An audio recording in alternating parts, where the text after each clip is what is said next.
Kembali lagi di channel saya, Nurham SDK.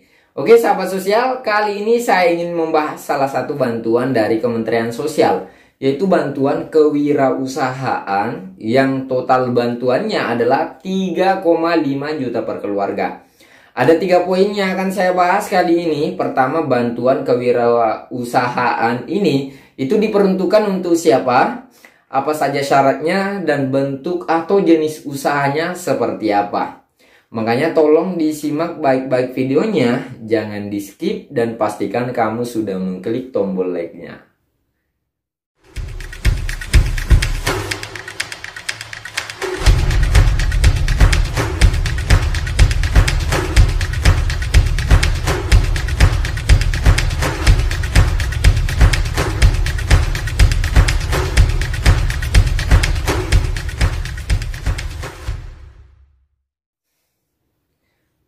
Oke, sebelum kita lanjut, untuk kamu yang suka informasi seputar bantuan sosial pemerintah dan bingung cara dapat informasinya di mana, tak perlu khawatir. Karena channel ini sudah lengkap membahas seputar bantuan sosial pemerintah itu mulai dari A sampai Z.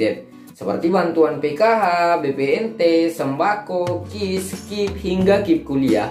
Itu sudah kita bahas pada channel ini. Untuk kamu yang baru gabung dan belum subscribe, silahkan di subscribe dulu. Pastikan kamu sudah mengklik tombol like-nya sebelum kamu nonton lebih lama videonya. Oke sahabat sosial, nah seperti yang sudah saya bahas sebelumnya bahwa Kementerian Sosial akan mengeluarkan bantuan baru, yaitu bantuan modal usaha untuk keluarga penerima manfaat program Keluarga Harapan yang telah digraduasi. Nah, graduasi yang dimaksud adalah mereka yang telah keluar dari kepesertaan program Keluarga Harapan karena tidak memiliki komponen atau kategori lagi. Nah, sekedar informasi bahwa bantuan PKH adalah bantuan bersyarat yang diperuntukkan untuk keluarga miskin maupun rentan miskin dan memiliki kategori atau komponen seperti ibu hamil, anak usia dini, anak sekolah, lansia, disabilitas berat maupun penderita TBC. Nah, kalau tidak memiliki salah satu komponen ini, secara otomatis itu akan dikeluarkan atau digraduasi dari program Keluarga Harapan. Jadi kementerian tidak mengambil sembarang data, tidak semua masyarakat bisa menerima bantuan modal usaha ini. Ini diperuntukkan bagi mereka yang telah keluar dari kepesertaan PKH atau sudah digraduasi karena tidak memiliki komponen dan termasuk keluarga miskin dan rentan miskin. Nah, namun bantuan ini juga tidak hanya disalurkan begitu saja sahabat sosial. Jadi kalau sudah keluar dari PKH dan mendapatkan bantuan nantinya itu tidak disalurkan begitu saja.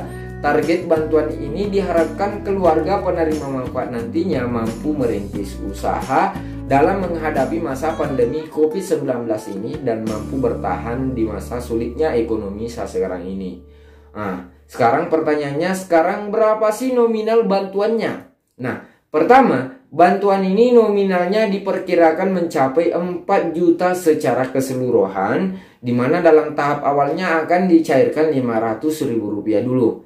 Karena yang ditarget adalah 10.000 penerima, makanya anggaran yang sudah disediakan adalah 5 miliar rupiah. Nah, informasi yang beredarkan ada 3,5 juta rupiah. Jadi sahabat sosial, 3,5 juta rupiah ini adalah bantuan yang akan disalurkan setelah sahabat sosial mendapatkan 500.000 sebelumnya. Jadi sahabat sosial terlebih dahulu akan diberi bantuan 500.000 untuk merintis usahanya. Setelah berhasil atau lolos seleksi, nantinya akan diberi bantuan untuk lebih mengembangkan usahanya senilai 3,5 juta rupiah. Selanjutnya, jenis usaha apa saja yang akan mendapatkan bantuan usaha ini? Nah, sudah ditegaskan oleh Bapak Menteri Sosial bahwa keluarga penerima manfaat yang sudah graduasi nantinya akan diberikan bantuan usaha adalah rintisan usaha ultramikro.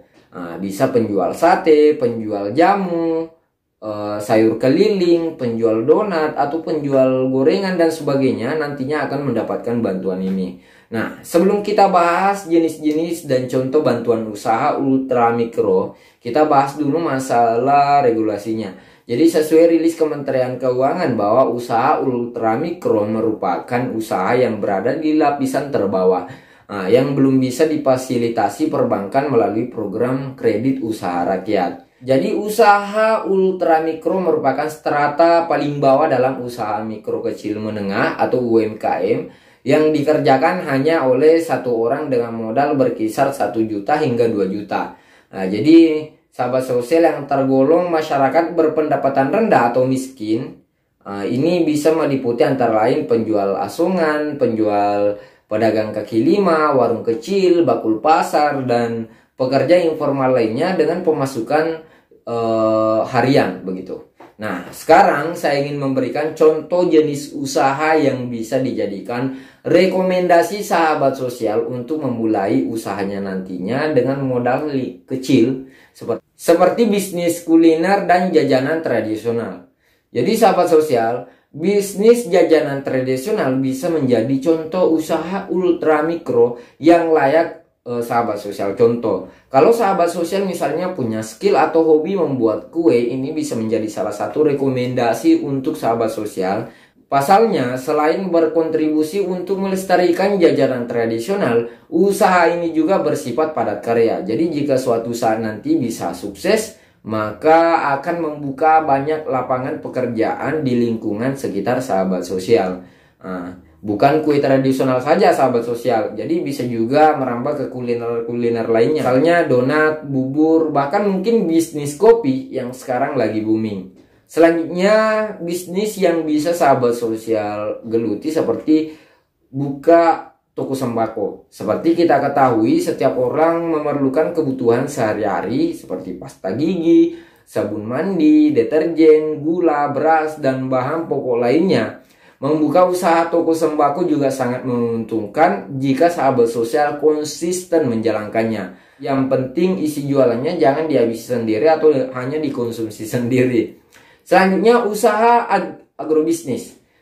Sebagai kebutuhan pokok, peluang bisnis agribisnis ini yaitu bisnis di bidang pertanian dan peternakan sangat terbuka lebar. Namun pelaku usaha ini itu masih didominasi oleh orang tua. Beberapa contohnya adalah ternak ayam potong, ayam petelur, budidaya tanaman rempah, jual sayur, atau jual bibit tanaman hias. Di daerah pedesaan maupun perkotaan, misalnya ayam. Ini ayam menjadi makanan sejuta umat yang disukai banyak orang. Potensi ekonominya begitu besar walaupun hanya dijalankan dalam skala kecil. Jadi sahabat sosial bisa mencoba menekuni bisnis seperti ini baik untuk mendapatkan penghasilan tambahan maupun sebagai penghasilan utama. Selanjutnya perlengkapan bayi. Nah, jenis usaha pengadaan perlengkapan bayi ini mungkin terlihat biasa-biasa saja sahabat sosial. Namun menurut lembaga riset Sigma Research Indonesia, pasar produk perlengkapan bayi ini bernilai 88,1 triliun rupiah pada tahun 2017. Melihat peluang usaha besar pada industri ini, sahabat sosial bisa memulai usaha kecil menengah dengan menjadi reseller produk-produk bayi seperti botol susu, pakaian bayi, mainan bayi, hingga perlengkapan mandi bayi. Nah, sahabat sosial perlu ketahui orang tua mana yang pakai hitung-hitungan untuk anaknya. Sekarang jemput dan memulai usaha. Yang terakhir, online shop. Nah, ini usaha ultramikro yang menjamur ini. Perkembangan teknologi yang semakin pesat memberikan pengaruh yang besar terhadap berbagai aspek kehidupan. Salah satunya itu bidang bisnis. Dulu sebelum adanya internet, kegiatan jual beli dapat dilakukan dengan adanya pertemuan pelaku ekonomi secara langsung. Nah, sekarang sahabat sosial bisa memulai online shop dengan modal yang cukup minim atau bahkan tanpa modal. Karena aktivitas di sosial media tentang jual beli online itu cukup padat. Karena Aktivitas di sosial media tentang jual beli online itu cukup padat. Itu artinya pasar dan peminatnya tinggi. Sahabat sosial bisa memulai menjadi reseller atau menjual barang-barang tanpa modal. Tapi ini tergantung cermatnya sahabat sosial menjadi reseller yang bisa direkomendasikan. Nah, tunggu apa lagi sahabat sosial? Sekarang sudah bisa memulai, modal sudah disiapkan oleh Kementerian Sosial. Tinggal sahabat sosial yang ingin memilih, memulai atau masih ingin menjadi penonton. Nah, pemerintah sudah siap memfasilitasi, tinggal kita jemput dan memulai. Cukup, sampai jumpa dan tunggu video selanjutnya dari saya dengan subscribe channel ini. Sampai jumpa.